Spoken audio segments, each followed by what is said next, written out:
We all had a feeling that Indiana Jones and the Dial of Destiny was going to disappoint longtime indie fans because it seemed like they were going in the progressive direction since Phoebe Waller-Bridge plays his goddaughter, and in the leaks we found out that she got the big savior moment towards the end of the film, and now that it is out, I can finally judge this movie in its entirety, and it is awful.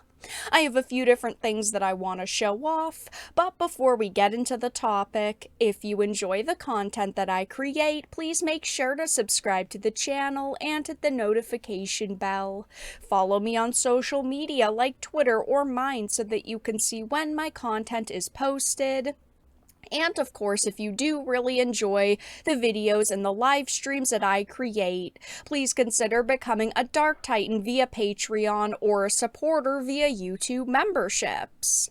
Now, I do have a few different articles that I want to show off that kind of describe the plot, give the, general synopsis, but let's start with this one from Reason.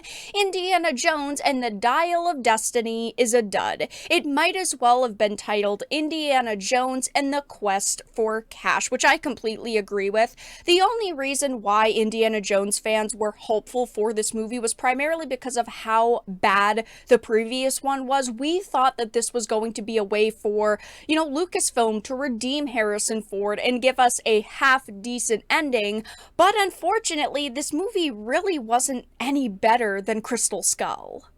So it says the fifth installment is a charmless dud with no apparent reason to exist other than the enduring appeal of the character. It might as well have been titled Indiana Jones and the Quest for Cash. Instead of Steven Spielberg, the film is directed by James Mangold, who conspicuously lacks Spielberg's gift for antic action. The big set pieces are creaky and uncreative, with none of the cartoon logic that gave Spielberg's over-the-top set pieces such energy and life.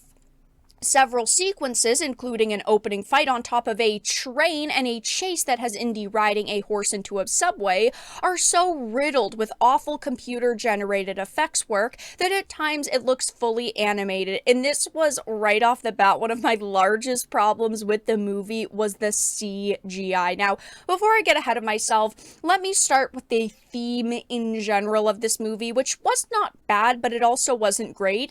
They shoved as much 60s imagery in as possible. Apollo 11 parade and an anti-war protest going on at the same time. He's woken up by someone blasting the Beatles. I mean, the list goes on, and that's not necessarily a bad thing, but it all hits you like this train scene, and speaking of imagery, the way this movie looks isn't good. The CGI is mediocre at best. I don't know how they thought this was acceptable in a movie that cost nearly $300 million to create.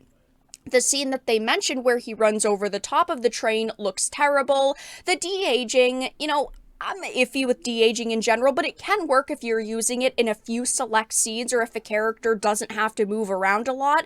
But the start of this movie is all action. Quite a bit of it is action. He is de-aged, and it looks like trash. And now, talking about the meat of this film for a moment, which of course is the plot, wasn't necessarily bad, but it could have been so much better thought out. And I actually did really like Urine Voller's story, aka Dr. Schmidt's, because he's supposed to get an award from the president for helping create the Apollo rocket, so he was one of the scientists who worked for NASA, so they're making a call out to Project Paperclip, which in real life was when the US and Russia basically took all of the Nazi scientists out of Germany and integrated them into our science programs, and in the US many of them, worked to create the Apollo program, which I thought was cool. But everything else was just kind of hollow and shallow, and it just didn't end up being some over-the-top, really cool story for this film. Now, I'm sure you're all going to want to know my thoughts on Helena, his goddaughter, and right from the get-go, I did not like her. She is crapping on Indy and, his life's work, and she is a girl boss every second that she's on screen. It is overkill. Phoebe Waller-Bridge thinks that she's funny, and, directors are constantly allowing her to add her personal brand of Fleabag level comedy, and it's just not good. Also, one minute her character is not there, the next minute she is. They don't describe the person she is or why she wants to trick Jones into stealing the item. It doesn't explain how she goes from being his goddaughter, that yes, he hasn't seen in a long time, to being a swindler. It just feels like they wanted to give her some badass story without explaining it.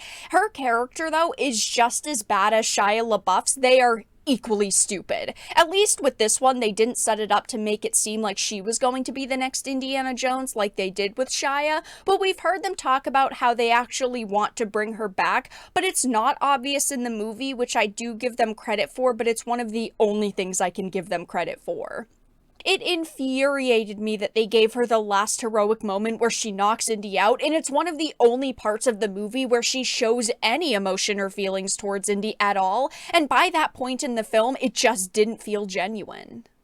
This to me was a really sad experience because all of the trailers said that this was going to be his biggest adventure yet, so this is supposed to be a larger adventure than Raiders of the Lost Ark, Temple of Doom, or Last Crusade.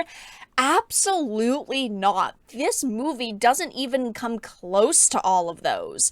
This movie isn't like original Indiana Jones. It's not heartwarming or optimistic. They're just running around the 60s from New York to Egypt to Sicily from the Nazi scientist, and while Harrison Ford was really good in it, he's one of the only great parts of it alongside the fight choreography and the action sequences. The rest of the film fell flat, and in my opinion, it's like a 6 out of 10 if I'm being generous.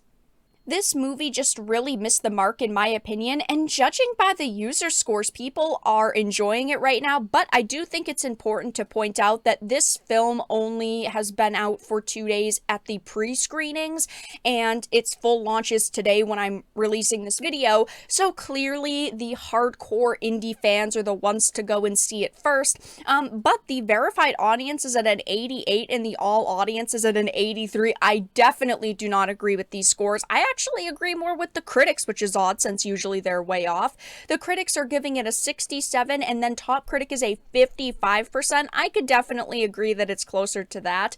But I think as the next few weeks go on, and, let's just say normies go and see it, people who are not diehard Indiana Jones fans go and see it and review it, I do think that these scores are going to drop quite a bit, and I've actually seen a few articles go up now saying, that they should just end this series. I don't necessarily think that they're going to. I think that they're going to give it a few years, and then they are either going to do some prequel, or they're going to do a sequel, maybe with someone like Helena.